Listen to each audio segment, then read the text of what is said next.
Baie hartlik welkom, liewe gemeente en liewe vriende. Ons is nog besig om te praat in die evangelie van Markus, wat die oudste evangelie is, naas Matteus en Lukas. En vanmôre wil ek graag 'n gedeelte lees uit Markus 5 vanaf vers 21. Jesus het daarna met die skip oorgevaar en toe hy by die see was, het daar 'n groot menigte om hom saam gedrom. Een van die raadslede van die sinagoge, 'n man met die naam Jairus, kom toe daaraan. Net toe hy vir Jesus sien, val hy op sy knieë voor hom en smeek hom dringend: "My dogtertjie lê op sterwe. Kom lê tog u hande op haar, sodat sy gesond kan word en lewe." Hy het saam met hom gegaan, 'n groot menigte het agter Jesus aangegaan en hulle het van alle kante af teen hom gedruk. Daar was 'n vrou wat 12 jaar lank aan bloedvloeiing gely het. Sy het baie gely onder die behandeling van talle dokters en het alles wat sy gehad het gegee. Maar sy het geen baat daarbey gevind nie. Haar toestand het eerder vererger. Sy het van Jesus gehoor en in die gedrang nader gekom en van agteraf aan sy klere geraak.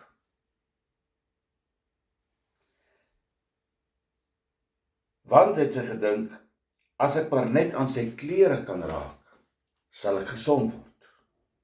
En dadelik het die bron van haar bloedvloeiing opgedroog en sy kon na haar liggaam agterkom dat sy van haar kwaal genees is.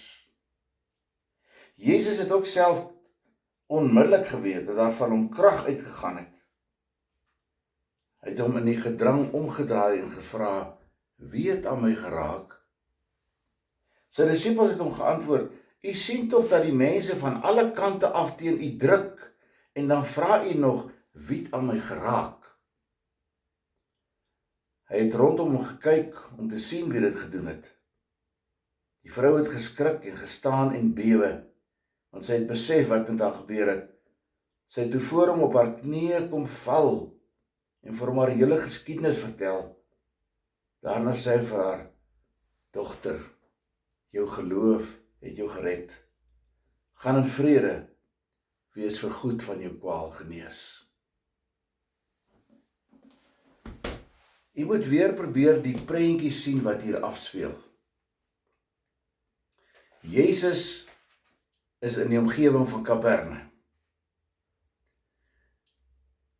75% van sy tyd was hy maar in Kapernaum gewees. En daarom is dit nie snaaks dat Jesus in Matteus 11 sê: "Wee jou Kapernaum. As daar in Sodom Gomorra die dade plaasgevind het wat in jou plaasgevind het, sal dit in die oordeelsdag verdraagliker wees vir jou as vir Sodom Gomorra." So Jesus het baie van sy tyd spandeer in die omgewing van Kapernaum, daar waar Petrus sy huis ook was. En nou kom daar 'n baie belangrike man, 'n raadslid van die sinagoge. En hy val voor Jesus neer en hy sê: "Help my asseblief." Dis nou die eerste keer wat ons 'n raadslid van die sinagoge kry, wat sê: "Help my asseblief, my dogtertjie lê op sterwe, kom lê net u hande op haar." En Jesus draai onmiddellik om en hy loop agter Jairus aan. Onthou nou, Jesus loop agter Jairus aan want hy gaan nou sy dogtertjie lewendig maak. Dis 'n belangrike ding. Hier kom 'n onbelangrike vroutjie. 'n Vrou wat vir 12 jaar lank aan bloedvloeiing gely het, wat 12 jaar lank al gemenstrueer het, sonder ophou. Daar staan, sy het al haar geld aan die dokter spandeer. Maar niks het gehelp nie. Inteendeel staan daar, die kwaal het erger en erger geword. Nou moet jy verstaan, in destydse samelewing was dit ook so gewees, as jy so 'n probleem het, as jy net eers alleen die maand gemenstrueer het, dan mag jy nie sit op bankies in die openbaar nie, jy mag nie goed raak in die openbaar nie, jy mag eintlik nie openbaar kom nie, jy is nêrens tuis nie. As sy kinders gehad het, kon sy nie aan die kinders raak nie, sy kon hulle nie teen haar vasdruk nie. As sy 'n man gehad het, wat sy waarskynlik nie gehad het nie, maar dan kon sy nie naby die man kom nie. Sy is eintlik behandel soos 'n melaatse, sy moes eintlik buitekant die stadsmure van Jerusalem gaan bly, waar die melaatses gebly het. En dit was 'n prosedure gewees om nogal daai ouens dan, as hulle sê hulle is gesond, om hulle dan deur die priester gesond verklaar te kry en dan weer binne in die stadsmure toe te laat. Sy kon nie in die huis skollegoed was nie, sy kon nie skoonmaak nie, sy kon nie ergens op 'n bank in die huis gaan sit nie, sy kon nie kerk toe gaan nie, want sy is onrein. Daar waar jy sit, maak jy alles onrein. Ek het 'n boekie agter van 'n man wat vir 'n jaar probeer lewe het volgens die Ou Testamentiese wette. Op die ouend moes hy sy eie stoeltjie saamdra van plek tot plek. Dit was so erg gewees dat hy later uit sy huwelik is. Ware verhaal. Hier kry ons die vrou wat aan bloedvloeiing gely het, wat gemenstrueer het vir 12 jaar lank. Sy het alles probeer. Sy het seker selfs van die kruie probeer waarvan hulle in die Talmud praat.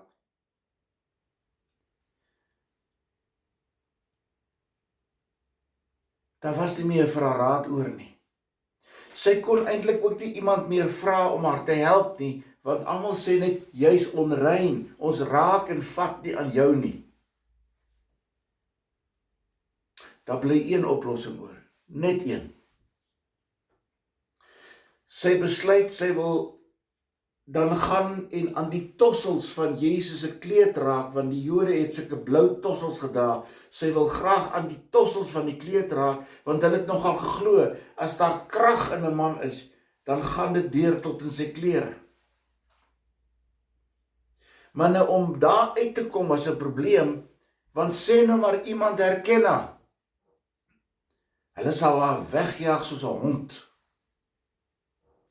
Daarom sy waarskynlik haar gesig verskriklik bedek, dat net haar oogies uitgesteek het. Iemand moet haar net nie herken nie, dan is haar kanse verby.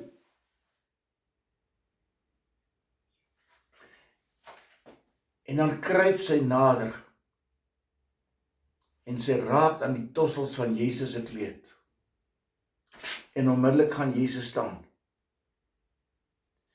Want hy voel daar het krag van hom af uitgegaan. En hy vra vir sy disippels, wie het aan my geraak?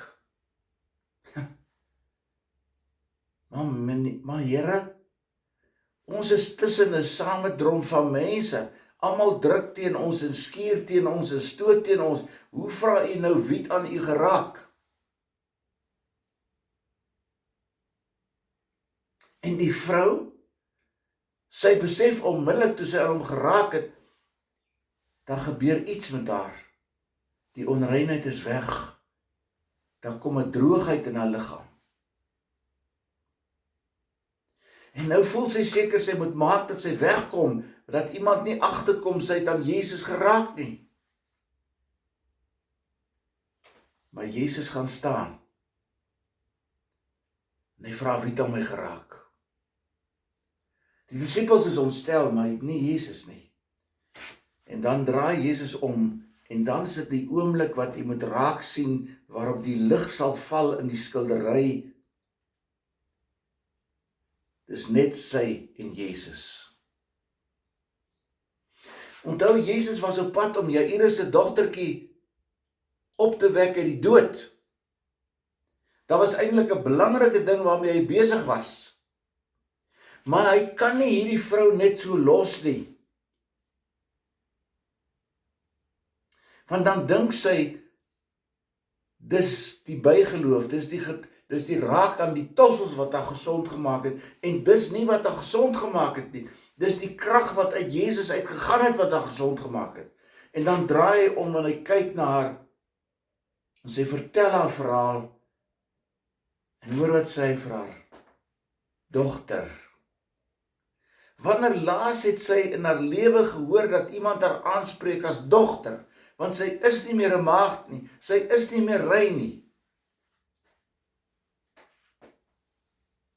Dogter, jou geloof het jou gered. Gaan in vrede. Vir Jesus op daai oomblik is dit belangriker om eers te stop by hierdie stasie langs die lewenspad, want hier is 'n vrou wat gered moet word. Hier is 'n vrou wat 'n waagstuk aanpak. Maar hy wil vir haar die geloof gee in God, in Jesus. En sy kom tot geloof. En dan stap hy verder. Mense, weet ons hoe groot is die nood onder mense? Ja, ek weet dat mense moet nie eintlik daaroor praat nie, want jy dink nou onmiddellik aan die ou dalk by die robot of dit of dat. En ek wil nie daarmee sê dis nie belangrik nie, maar weet jy hoe groot is die nood onder ons eie mense? Daar is dalk mense naby jou, langs jou, wat soveel nood het, wat so smag na hulp, wat voel die lewe het vir hulle net te veel geraak, hulle kan nie meer nie. Hulle is vasgevang in hierdie nood en dit druk hulle so vas dat hulle voel, moet dit daar nie maar liewers te einde kom aan my lewe nie.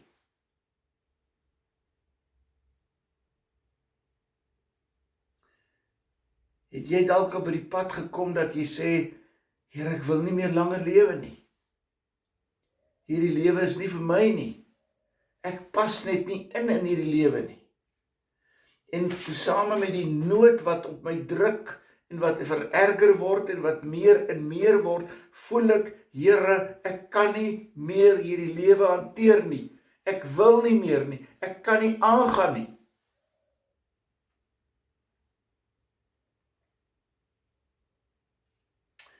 Ek weet ons mense verwag 'n teeprestasie. Jy moet nou eers weer iets doen, dan sal ek vir jou iets gee.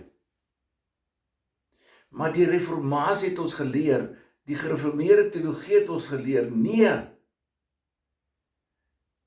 jy vra dit nie, jy gee dit. Want Jesus het ergens by die lewenspad ook gaan stilstaan, terwyl hy op pad was om iemand te genees, op te wek uit die dood, by 'n vroutjie wat nood het. Trouwens, hy het die skeidsmuur van sonde afgebreek. Hy het in ons plek aan die kruis gaan hang. Hy het in ons plek gesê, hy het vir ons gesê, Vader, vergeef hulle, hulle weet nie wat hulle doen nie. Ons moenie ons gesig wegdraai van nood nie. Ons moenie ons oë toemaak en wegkyk nie. Ons kan dalk vir iemand sê, ou maat, ek weet jy kry swaar, kan ek jou met iets help? Net met iets. Of sorg ons net vir onsself? Gee ons net vir onsself om? Het ons soos selfgesentreerd en egoïsties geraak dat dit net ek en ek alleen is en dit duiwel met die res?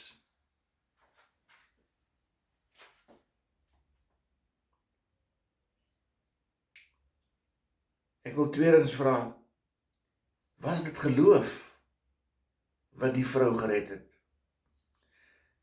Ek weet nie of dit geloof was en of dit net 'n desperate waagstuk was nie. Maar een ding wat ek weet, hierdie vrou het tot selfkennis gekom, sy het geweet, ek het niks om mee te bied nie. Sy het geweet, ek is onrein. Sy het geweet, ek het nood. Sy het geweet, ek het alles probeer. Nou is daar net een wat oorbly, en dis die Here Jesus. En hy alleen. En daarom hierdie waagstuk van haar, tussen die skare deur, haar gesig bedek, waag sy dit. En toe ontdek sy, die waagstuk was nooit 'n waagstuk nie. Dit was 'n uitreik in die geloof na die Here Jesus. En Jesus wat ons krankheid op hom geneem het, wat die skeidsmuur afgebreek het, hy snel my te help in my krisis, in my nood. En hy sê vir haar, o dogter, miskien sê hy vanmôre, o dogter, o seun, jy wat het gewaag het met my, groot is jou geloof, gaan heen in vrede. Moet dit nooit onderskat om te waag met die Here Jesus nie. Moet dit nooit onderskat om te waag en uit te reik na hom toe nie. In jou nood, in jou krisis, waag dit met hom. Want voordat jy waag, weet jy wat jou nood is. Al is hy op pad na jou Iris se dogtertjie toe, gaan hy stop by jou. En sê, o dogter, o seun, groot is jou geloof. Kom ons bid saam. Here, dankie dat ons kan waag met U, dat ons soms al glo ons die heeltemal nie, dat ons kan waag in die geloof en uitreik na U toe, ons hande uitsteek in waagstuk, in desperaatheid, om te sê, Here, help my. Kyrie eleison, Here, help my.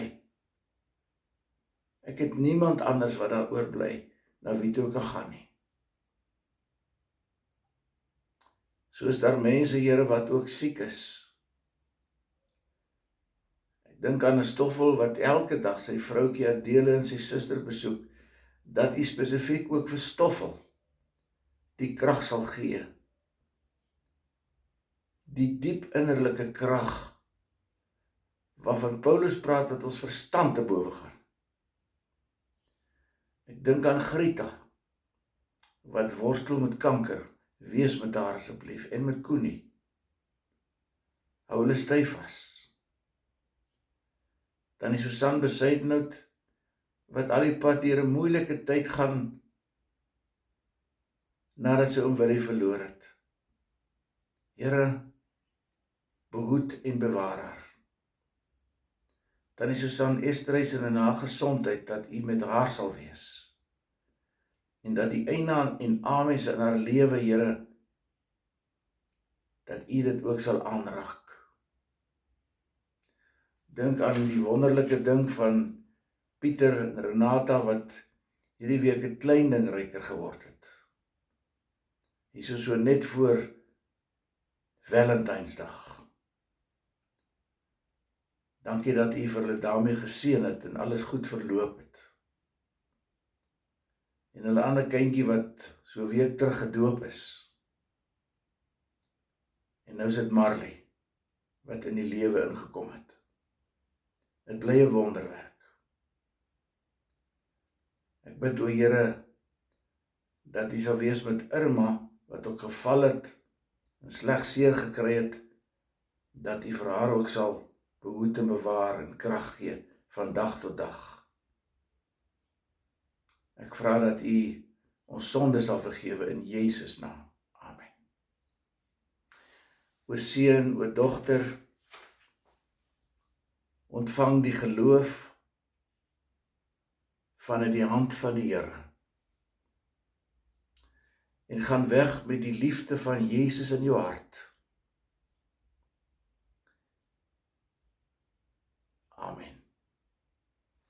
Mag dit 'n mooi dag en 'n mooi week vir elkeen van u wees.